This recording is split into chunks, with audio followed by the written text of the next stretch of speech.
बहुत साल पहले की बात है।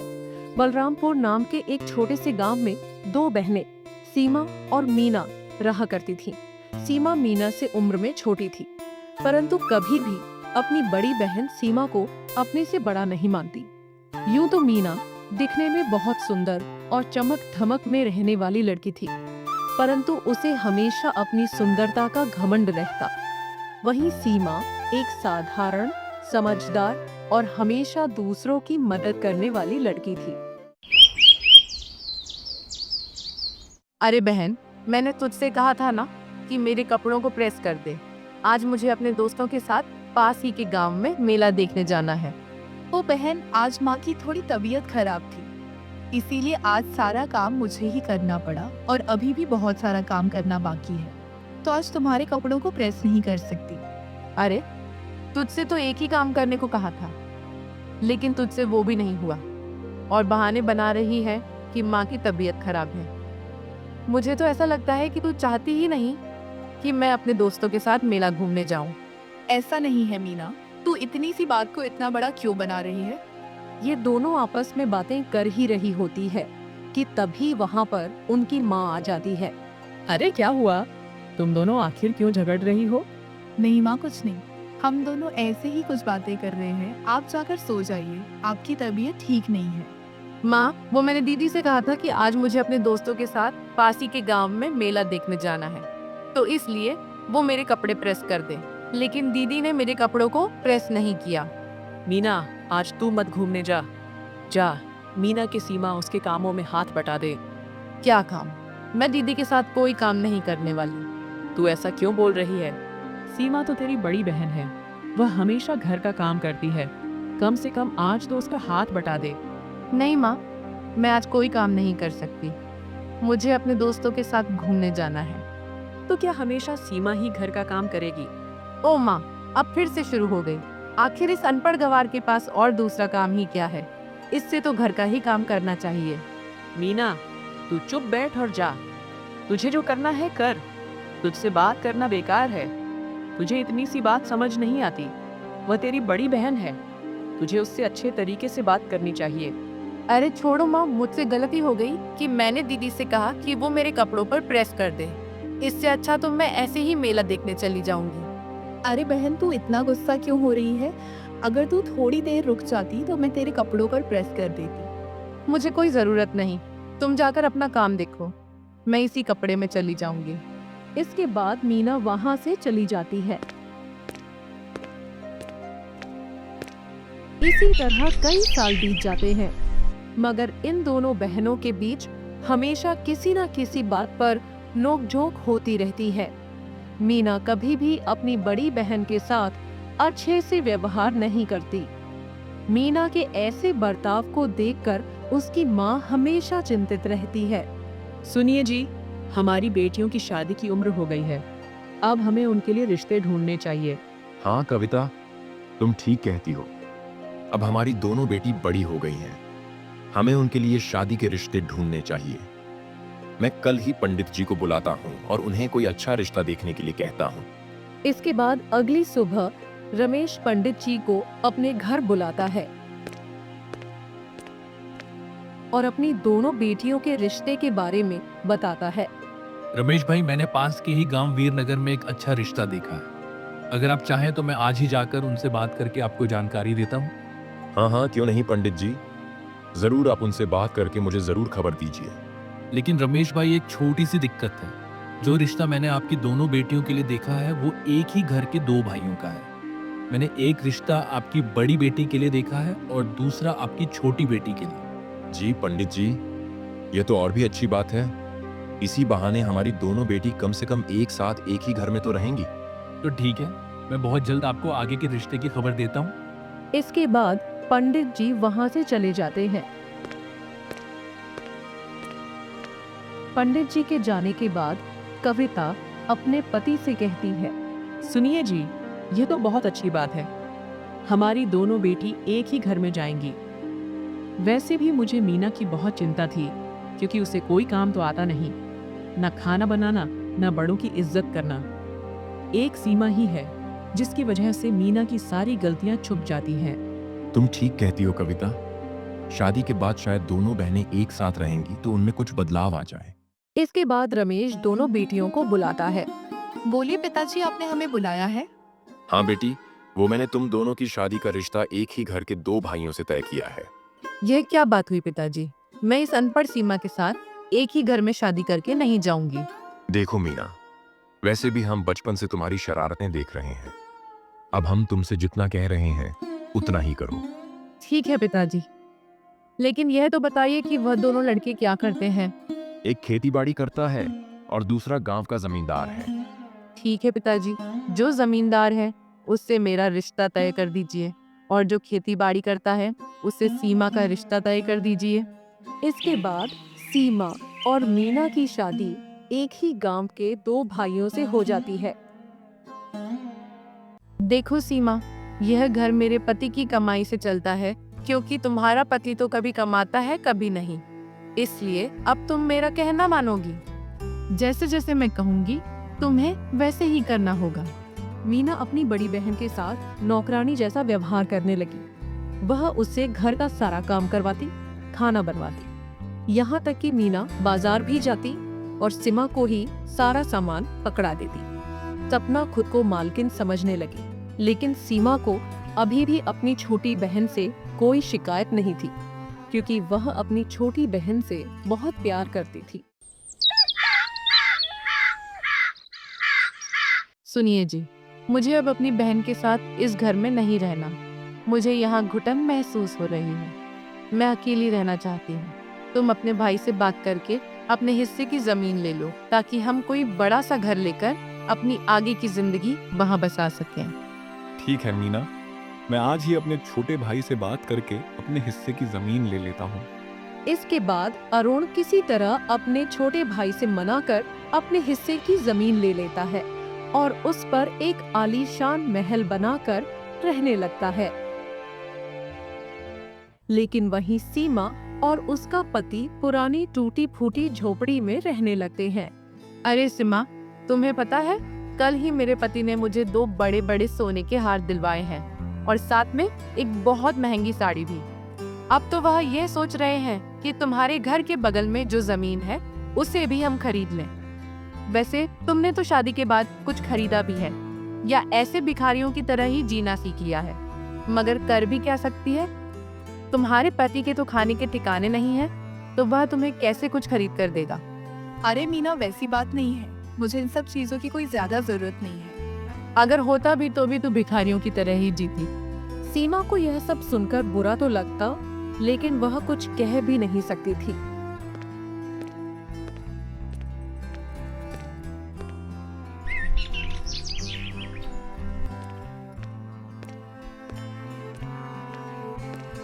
अरे मीना बहन, मुझे तुम्हारी मदद की जरूरत है। हाँ बोलो, तुम्हें क्या चाहिए?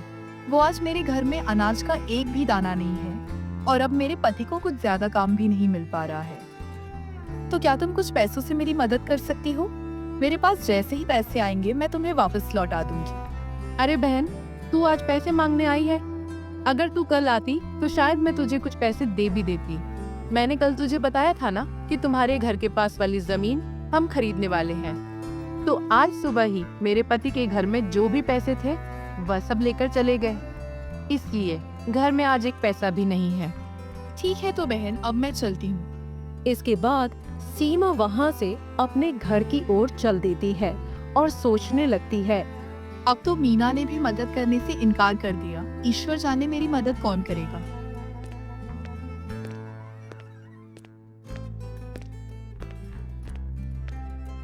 इसके बाद सीमा यह सारी बातें अपने पति श्याम को बताती है। कोई बात नहीं सीमा, हमारा भी समय एक न एक दिन जरूर बदलेगा। फिलहाल हमें ये सोचना है कि हमें अब पैसे की मदद कौन कर सकता है। अगर मैं इस गांव के मुखिया से मदद मांगूं तो शायद वह मेरी परिस्थिति को समझकर मेरी मदद कर सके। तुम ठीक कहती हो सीमा, मैंने बहुत लोगों से इस गांव के मुखिया के बारे में सुना है। वह महिलाओं का बहुत सम्मान करते हैं। हो सकता है कि वह हमारी मदद कर दे। ठीक है जी, मैं मुखिया जी के घर जाकर मदद मांगती हूँ। तब तक आप किसी के खेतों में काम करके आज के खाने का इंतजाम कीजिए। ठीक है सीमा, बस तुम संभल कर जाना और खुद का ख्याल रखना। इसके बाद सीमा गांव के मुखिया से मदद मांगने के लिए चल देती है। आज बहुत गर्मी थी। सूरज अपनी चरम सीमा पर था। दोपहर की तपतपी धूप में मीना को बहुत गर्मी लग रही थी, लेकिन वह बिना रुके मुखिया के घर की ओर चलती रही।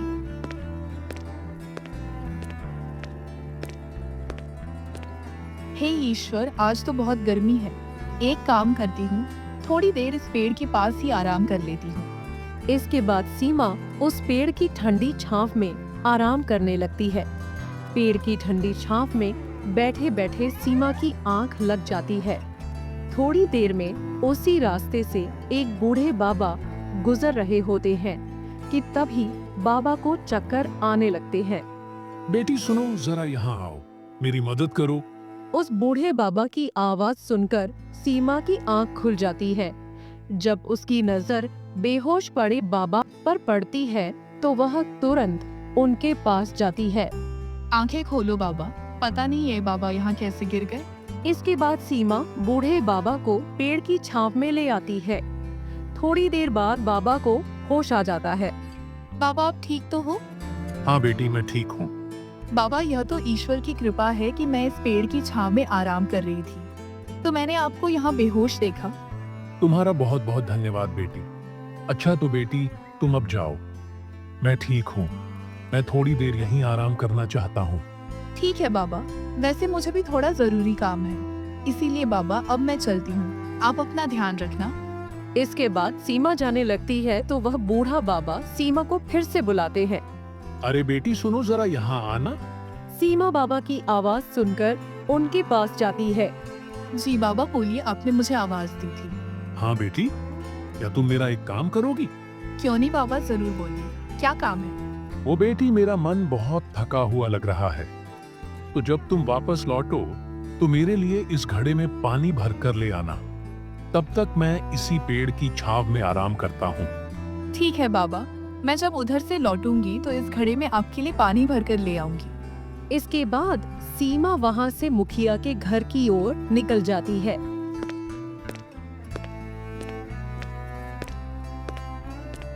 कुछ देर बाद जब सीमा मुखिया जी के घर पहुंचती है। कौन हो तुम? मैं मुखिया जी से मिलने आई थी, मुझे कुछ जरूरी काम है। आप जरा मुखिया जी को बुला दीजिए। मालिक तो आज सुबह ही कहीं बाहर निकल गए हैं और आज दिन भर वो बाहर ही रहेंगे। आप कल आना, हो सकता है कि कल मालिक आपसे मिलने। ठीक है, मैं कल इसी समय आऊंगी। आप मुखिया जी को बता देना और कहना कि उनसे मुझे बहुत जरूरी काम है। हाँ ठीक है, जैसे ही मुखिया जी आएंगे मैं जरूर उन्हें यह खबर दे दूंगा। इसके बाद सीमा वहां से निराश होकर अपने घर की ओर चल देती है। क्या करूं, आज तो मुखिया जी से भी मिल नहीं पाई। हे ईश्वर, अब तू ही कुछ मेरी मदद कर। पूरे रास्ते गीता यही सोचती रही कि आखिर उसकी मदद कौन करेगा और कब उसकी जिंदगी में खुशियां आएंगी। अरे सोचते सोचते यहाँ तक चली आई। मुझे बाबा के लिए इस घड़ी में पानी भी लेना है। इसके बाद सीमा बाबा के लिए पानी लेकर उसी जंगल की तरफ जाने लगती है।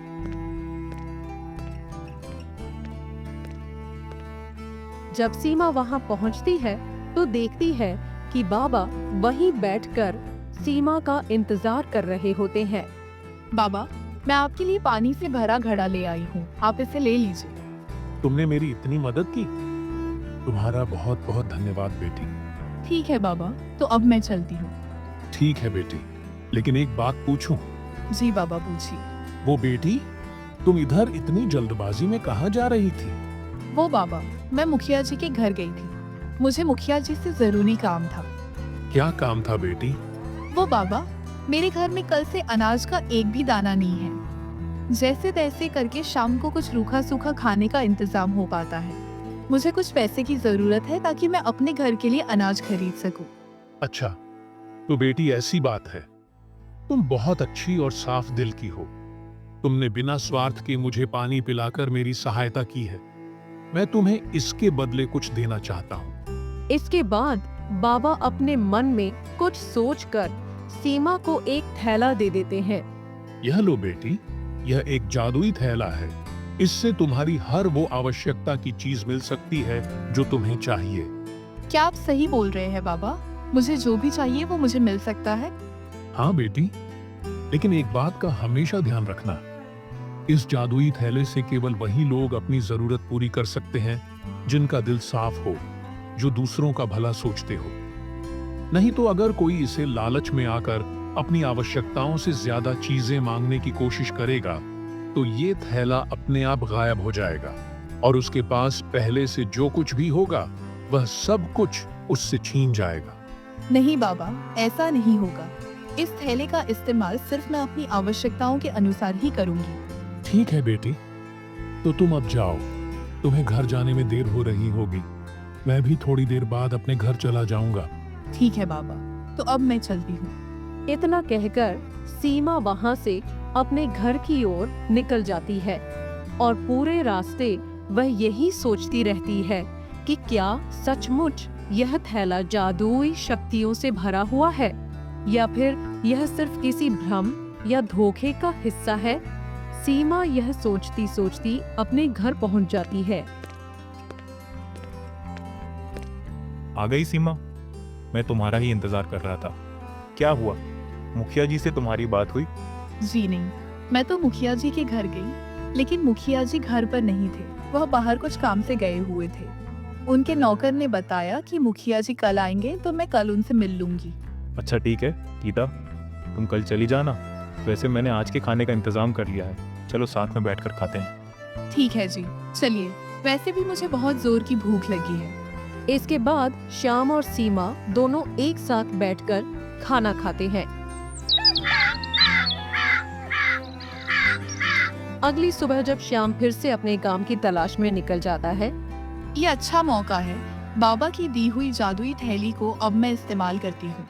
सीमा ने उस जादुई थैले को जमीन पर रख दिया और अपनी आंखें बंद करके सबसे पहले कुछ खाने को मांगा। अरे वाह, ये तो सचमुच का जादुई थैला है। मुझे तो यकीन ही नहीं हो रहा कि इतना स्वादिष्ट खाना मेरे सामने रखा है। सीमा खुश होकर सोचती है कि इस थैले का इस्तेमाल करके मैं अपनी सारी जरूरत की चीजें पूरी कर सकती हूँ। एक काम करती हूँ, मैं इस हफ्ते भर का खाना और कुछ पैसे मांगती हूँ। सीमा ने वापस थैले की तरफ देखा और अपनी आंखें बंद करके मांगना शुरू कर दिया। ये कैसे संभव है? मैंने तो बस मन ही मन मांगा था और सब कुछ सामने आ गया। सीमा ने अपनी आंखों के सामने रखे हुए पैसों और महीनों भर के राशन को देखा तो उसे यकीन नहीं हो रहा था कि यह सब सच है या कोई सपना। सीमा बहुत खुश हो जाती है और ईश्वर का धन्यवाद करती है। हे ईश्वर, आपका बहुत बहुत शुक्रिया, आपने हमारी मदद की। इसके बाद जब शाम को सीमा की पति घर आता है तो सीमा उसे बाबा द्वारा दिए गए जादुई थैले के बारे में सारी बातें बता देती है। यह तो बहुत अच्छी बात है सीमा, जरूर वो कोई चमत्कारी बाबा होंगे जिन्हें ईश्वर ने हमारी मदद के लिए भेजा है। हाँ जी, मुझे भी ऐसा ही लगता है। अब हमारे बुरे दिन खत्म होने वाले हैं। तुम ठीक कहती हो सीमा, अब हमारे बुरे दिन खत्म होने वाले हैं। इसके बाद सीमा और श्याम की जिंदगी दिन प्रतिदिन बदलने लगी। कुछ दिनों के बाद सीमा ने अपने लिए एक अच्छा सा घर लिया और खेती के लिए भी कुछ जमीन ले ली।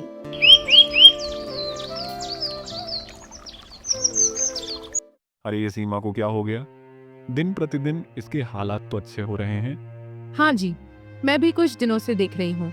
सीमा और उसके पति दोनों बहुत पैसे वाले हो गए हैं और अभी हाल ही में उसने खेती करने के लिए पास ही में जमीन ली है। ये सीमा की बच्ची तो पहले मुझसे भीख मांगने आया करती थी, लेकिन अब कुछ दिनों से देख रही हूँ कि ये बहुत पैसे वाली बन गई है। लगता है कुछ गड़बड़ है, मुझे पता लगाना होगा। इसके बाद मीना सीमा की हर हरकत पर नजर रखने लगी। वो जहाँ जाती मीना भी उसका पीछा करती। वो मैं बोल रही थी कि अब हमारे पास हमारी जरूरत की हर वो चीज है जो हमें चाहिए और अब ज्यादा कुछ मांगने की जरूरत भी नहीं है। इसीलिए मैं सोच रही थी कि अब इस जादुई थैले को वापस उसी बाबा को दे देते हैं। हाँ सीमा, तुम ठीक कह रही हो। अगर ये जादुई थैला हमारे पास ना होता तो शायद हम हमेशा गरीबी वाली जिंदगी ही जीते। हाँ, और हमें उस बाबा का धन्यवाद भी करना चाहिए जिन्होंने हमें यह जादुई थैली देकर हमारी इतनी मदद की। तुम ठीक कह रही हो सीमा, हम कल सुबह ही इस थैले को उस चमत्कारी बाबा के पास ले जाएंगे और उनका धन्यवाद भी करेंगे। सीमा और श्याम आपस में बात कर ही रहे होते हैं कि तभी मीना और अरुण इन दोनों की बातें चुपके से सुन लेते हैं। अच्छा, तो ऐसी बात है। मैं इस सीमा की बच्ची को अपने से अमीर नहीं होने दूंगी। हाँ मीना, लेकिन हमें जल्द कुछ करना होगा क्योंकि यह लोग कल ही इस जादुई थैले को किसी चमत्कारी बाबा को वापस देने की बात कर रहे थे। नहीं, मैं ऐसा नहीं होने दूंगी। इसके बाद जब सीमा और श्याम खाना खाकर सोने चले जाते हैं, तब मीना चुपके से सीमा के घर में घुसकर वह जादुई थैला चुरा लेती है और अपने घर ले आती है। अब मैं भी जो चाहूंगी वो इस थैले से मांग सकती हूँ। मैं सबसे पहले अपने लिए बहुत सारा धन मांगती हूँ। मीना अपनी आंखें बंद करके सबसे पहले बहुत सारा धन मांगती है। अरे, यह तो सचमुच कमाल की चीज है। मुझे तो अपनी आंखों पर भरोसा ही नहीं हो रहा है कि मेरे सामने इतना सारा धन है।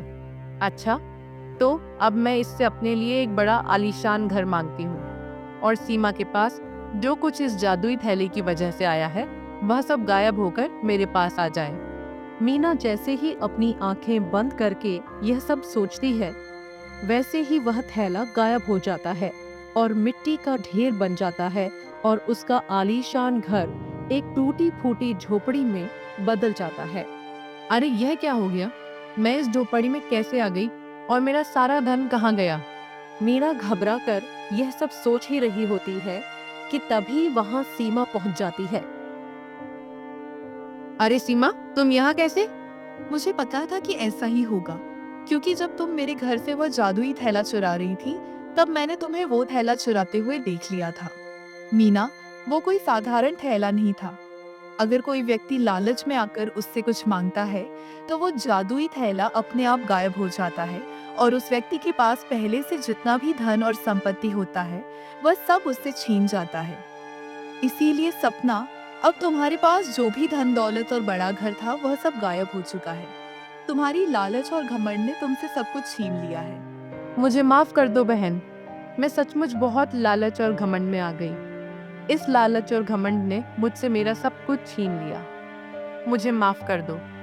मैंने बचपन से तुम्हारे साथ नौकरानी जैसा बर्ताव किया और तुम्हें हमेशा नीचा दिखाती रही। मैं तो माफी के लायक भी नहीं हूँ।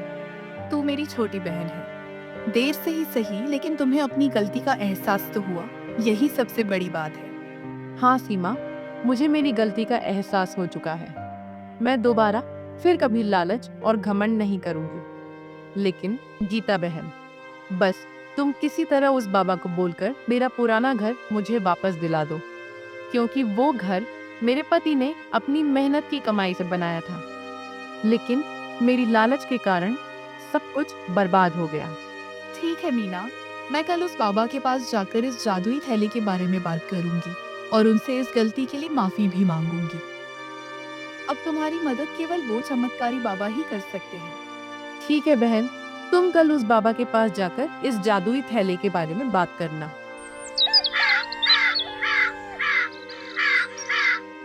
इसके बाद सीमा कल सुबह ही उस बाबा को बुलाकर लाती है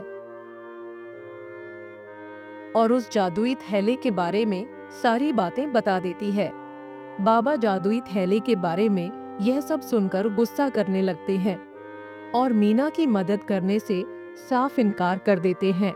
बेटी, मैंने वह जादुई थैला तुम्हारे अच्छे कर्म और ईमानदारी को देखकर तुम्हें दिया, और इसके साथ ही मैंने तुम्हें यह भी बताया था कि अगर कोई व्यक्ति अपने मन में लालच रखकर इससे कुछ मांगता है, तो उसकी मांगी हुई चीज उसे कभी नहीं मिल सकती, बल्कि इसका विपरीत होगा, उससे सब कुछ छीन जाएगा। बाबा, मैं इस गलती के लिए आपसे माफी मांगती हूँ, लेकिन बाबा, इस जादुई थैले के बारे में मीना को नहीं मालूम था। उसने अनजाने में आकर यह गलती कर बैठी और अब उसे अपनी गलती का एहसास भी हो रहा है। बाबा, आप उसे नादान समझकर उसे माफ कर दीजिए और उसकी जिंदगी वापस पहले जैसा बना दीजिए। सीमा को अपनी छोटी बहन के लिए इतना प्यार देख बाबा का गुस्सा शांत हो जाता है और वह सपना की मदद करने के लिए तैयार हो जाते हैं।